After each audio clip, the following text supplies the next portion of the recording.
Good morning, good afternoon, good evening, good whatever time of day you're actually watching this. Thanks for tuning back into another video. Today's video is aimed at the Integra like the last couple of video series have been.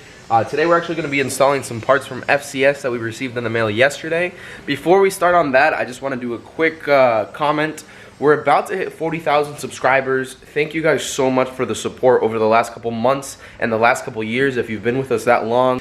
That being said, for 40,000 subscribers, I do want to do a giveaway. Not 100% sure what exactly I'll be giving away, but I want you guys to tell me in the comment section down below. I'm not made of money. I don't have a crazy amount to spend right now, but I want to know exactly what you guys think I should give away for the 40K subscribers. That being said, let's dive right into the video for today. Roll the intro, and we'll see you in just a second. Alright guys, so if you guys aren't familiar with the channel, for the last couple of weeks we have been doing a little build series on the engine bay itself.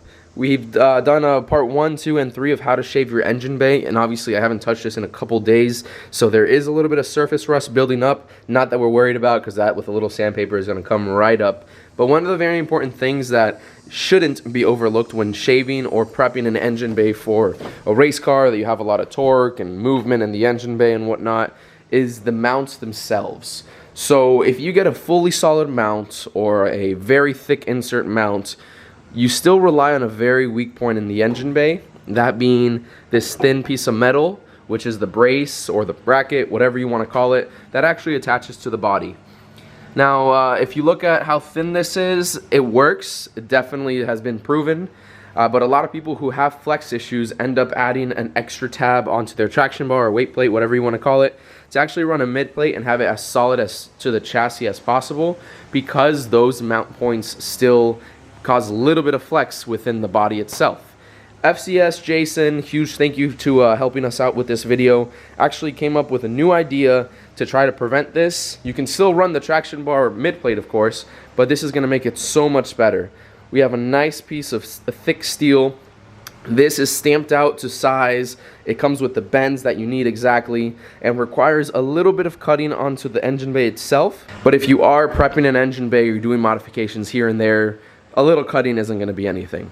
Essentially, just a rough overview, these plates go right here flush against the mount, welded onto the body, welded onto the engine bay, whatever you want to call it, and really add a bunch of structural integrity to the engine bay and the chassis itself.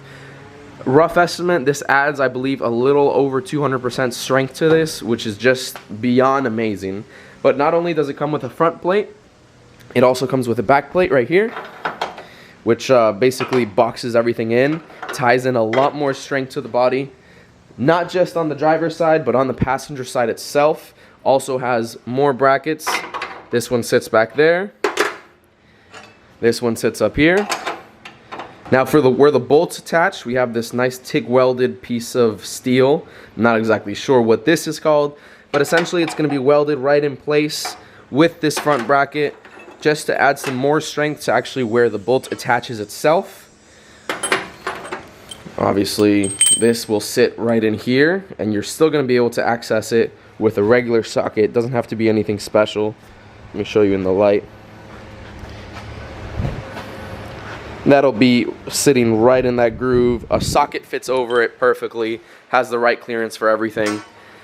And yeah, this is really going to add a lot of strength to the engine bay. So without further ado, let me set the camera here on the tripod and we can actually get to work on this. One of the things that is worth mentioning is we are going to be using a few different tools for this. Obviously we have to weld this in, so if you don't have access to a welder or you're not 100% confident with how you're going to do it, then it should be good to reach out to somebody who does fabrication. There's a lot of great welders here in Daytona Beach, Palm Coast area. Ricky Sellers at Sellers Racing Performance is awesome. In Orlando, there's a whole bunch of different places that I can actually TIG, MIG, and do whatever you want. In my case, I am using my Chicago Electric MIG slash flux core welder, and we're going to be putting that to the best test. I'm obviously not a fabricator or anything, but I am progressively learning to try to do things on my own, and that's the aim of this welder. It's not anything fancy. Another thing you'll be needing is obviously a face shield as well as a welding mask. You'll also need one of these little cutoffs. I have a little sander on it at the moment. I also do have cutoff wheels and a grinding wheel. Like I said, for the driver side, we do have to do a little bit of cutting. So right over here, this whole lip will have to be taken off. So basically it sits flush with the stamped on mount. That way this can fit flush all across the top right here. Essentially think about it by like mounting it like this and then in. So this will need to be cut or ground off. On the back side of it, it comes with a little bit of an extra tab right there. That's basically so when the machine is bending this to shape, it's able to grab onto that ear and give it the correct shape that it needs to be bent to. You just cut this back to size and then you're able to weld it on completely. As for the passenger side, this transmission bracket, as always in any type of race car, always gets banged up. Sometimes the bottom spot welds start to lift, so you might have to take a look at that. This isn't press fit, but it's able to sit right outside of it exactly how you want it to sit. That way you can weld onto this groove. So that's pretty much set to go, as well as this back piece. Just one thing you want to keep in mind, before you actually start welding everything, you want to get everything as clean as possible. That being said, you want to grind it away with a little wire wheel. I don't have mine right here, I actually have it on the desk. But you're going to want to have a wire wheel as well as a little sandpaper. If you want to get in a little groove, you can't with the wire wheel. And that's pretty much it that you'll be needing. Let's go ahead and start cutting this extra lip off on the driver's side, and then I'll actually show you what to do from there. Alright, I'm going to go ahead and start by putting on my mask. Safety first, of course. I'll take this sanding disc off. Actually put on my cutting disc.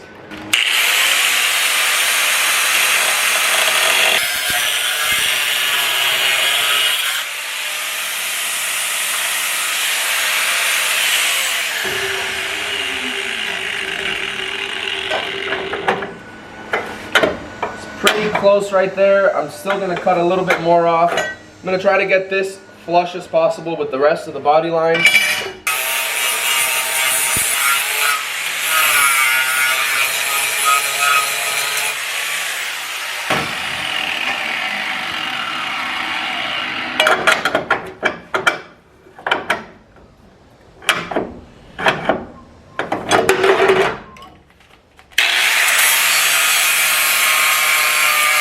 So one thing that I am encountering right now, right off the bat, is something that if you're doing this at home, you probably won't have a problem with. Since I had already started the shaving process before I had this plate kit on the way, I didn't take it into account. But if you check this out right here, this weld-on plate that I put actually sits a little further in than the contact portion where the bottom of this plate actually is supposed to sit. So if you notice right there, this is made to fit on a stock engine bay. So this sits a little bit higher than what it's supposed to. You can see the lip passes it just a tad. So what I'm going to go ahead and do is cut a little bit right off of the bottom right there. Kind of make it fit on my own. And then it should be as flush as possible with the body line right there. And then we'll get it as close as we can for this portion right there. And we'll be able to tack it into place or actually line up and proceed from that portion forward. Alright, so we have this ground down to basically how we want it. As you can see, this lip on the OEM mount bracket, or whatever you want to call it, that right there has been shaved down quite a bit. And we have it pretty close on the bottom or the front side. As for the part that goes down to the plate right here, that's going to be able to be welded perfectly. Up here, there is a little bit of a gap, and I'm pretty sure that's just because I cut the bottom at a little bit of an angle that I shouldn't have, but that shouldn't be an issue at all. I can still weld that shut, and then that's going to go to the body perfectly right there. Now, for the back portion of that driver's side mount, like I mentioned earlier, this ear needs to be shaved down according to your chassis. From the manufacturing portion of this, when it is bent, the machine needs a little bit extra to grip on right there. So that's just comes a little extra so you can adjust as needed. As you can see right there, that's probably going to have to be cut off maybe like 1/8 of an inch to 1/4 of an inch, just so it can clear that top of the mount. And then once that is there, the bottom and the sides need no modification. It's going to sit 100% flat. And once we get this 100% lined up, we're just going to add this little tab right there. And when we start tacking everything up, I am going to have the mounts into place. That's just going to sit right there in the groove and bolt it on very softly. It's not going to be bolted on hard. It's just going to be bolted on with enough tension so this can already have like its form ready to go for when you actually have your mounts in the car. So I'll start shaving this ear right there, and then we'll be able to see how it's going to look lined up. Alright, so we went ahead and sanded down with the wire wheel, got everything nice and cleaned up on the areas that we're actually going to be welding, both on the front and the back side. For the back side, I went ahead and shaved off that little ear that I told you guys about. I'm going to get my mount and just set it into place, as well as the bolts and the little tube piece, just so we have everything exactly how it's going to sit with the engine in here. There we go.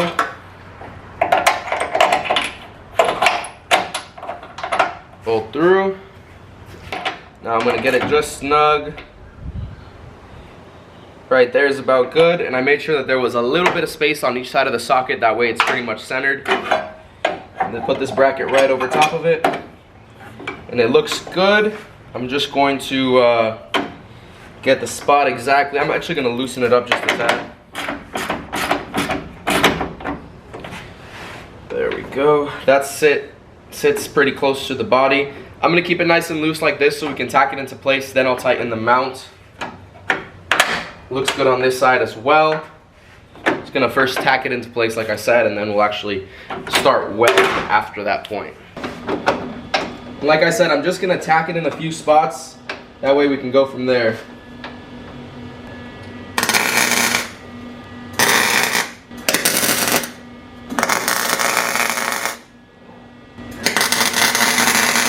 Snug up a little bit the engine mount. Not all the way tight, but as much as I can, while keeping this nice and healthy in the spot that I can put the socket in very good. Now I'll tack that into place.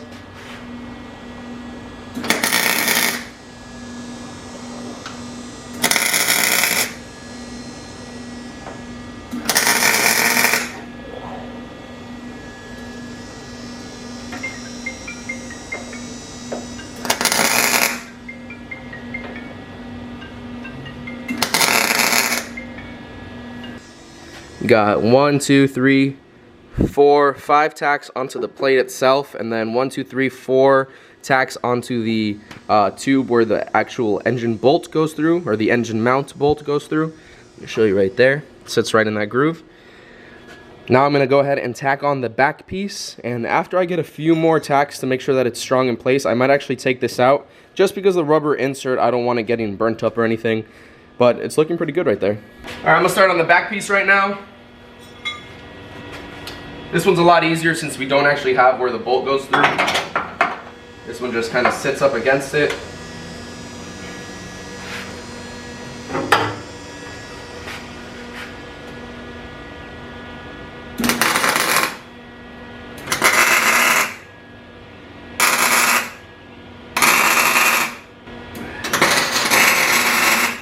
Very good. We got this side tacked up as well. 1, 2, 3, 4, 5, 6, 7 tacks on that side.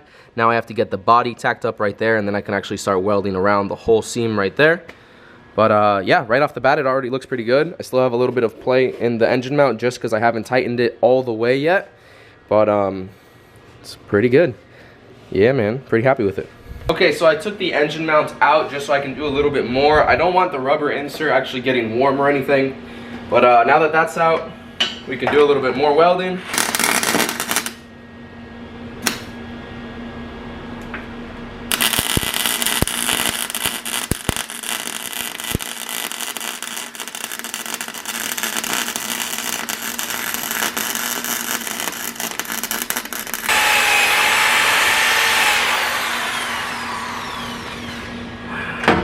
Definitely not a pretty bead, but it got it all the way around. Just gotta finish the top right there.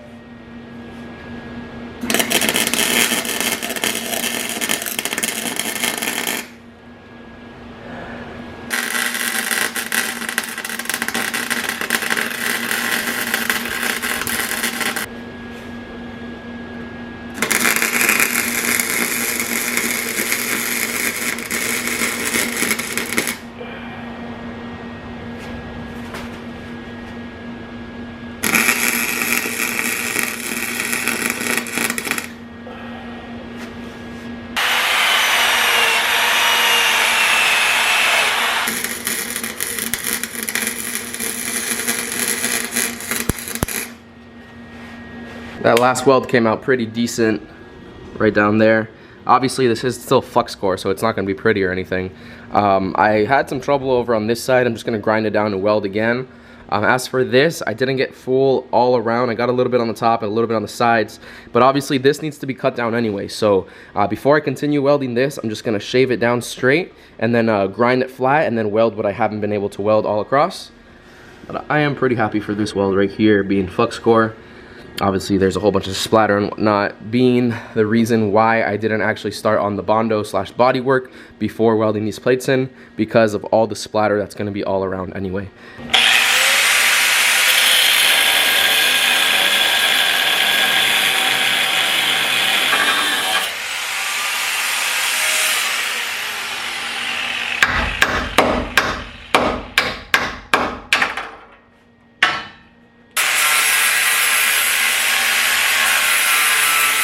I didn't grind it down all the way. I still have to weld the bottom, so once I'm done welding the bottom, then I'll go ahead and grind everything. I cleaned up the side over here towards what would be facing the engine, just because I kind of want to re-go over it. There's some penetration on both sides, and then there's some areas that doesn't have penetration on both sides. So I'm going to go ahead and weld that up and weld the actual point where the bolt goes in real quick, and we should be able to go from there. Alright, little update for you. The driver's side is fully welded in. I did have a little bit of an issue right here. I did blow out the actual sheet metal. I was still welding with the same strength as I was for the double sheet metal stamped area, and I blew right through it. So that's totally on me. I ended up filling it up. It took a little longer than I'd like, but this is a learning process, and I am super willing to accept my failures. Aside from that, everything is welded all around. Front, over. I even welded right here behind the area that didn't need to be welded. Did a couple beads and then a couple spot welds, just so I can try to get a little bit more strength out of everything. Didn't fully weld back here, but I did a few sections. It's just a little bit hard to get in there with the welder, but it is fully welded all across here. Super strong. If you guys saw my Instagram post on my story, I actually hit it on a live video with a hammer a couple times. And if you guys know about these, if you hit anything like this, thin metal with a hammer, you're bending it. This, not going anywhere, mount fit right in perfectly. I've already cut off the little ear right there like I did earlier on video, and obviously it needs to be shaved down, but the bolt fits perfectly without any issues right there. It is about 2:30 though, and I go into work typically around 3 or 4, so I have to go take a shower right now and head to work. Tomorrow morning I'm going to finish this video up. All I have to do tomorrow is finish up this side and then start on the shaving of everything. So it should be pretty fun. I'm going to try to make this transition seamless. If you guys want to see up-to-date stuff, then you'll already have seen it on my Instagram without having to wait for this vlog to come out, at Slowintegra. In the meanwhile, you guys hold on and I'll be back in just a second. Alright guys, it's day 2 of putting the FCS reinforcement plate kit onto the actual car. I've already started tack welding the passenger side mount. I'll show you right now. You can see, if I can zoom in right there for you, make it easy. I have it tacked all around the top, as well as a little bit on the bottom and on the frame as well. Same goes for the back side, and I also have the little tube right there tacked. I might just do 1 or 2 more on the bottom before I actually shave it flat, and then we can actually do the full welding like we did on the driver's side. But like I said, this is already with the mount in place, so I could do the tack welds and keep it how it needs to be. I'm going to take this out right now and continue welding without the tack, or without the mount. That way I don't risk melting any of the rubber or anything like that.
So the last little clip of the time lapse was about 15 minutes, and in those 15 minutes, grinded away a whole lot of weld right there, unnecessary stuff.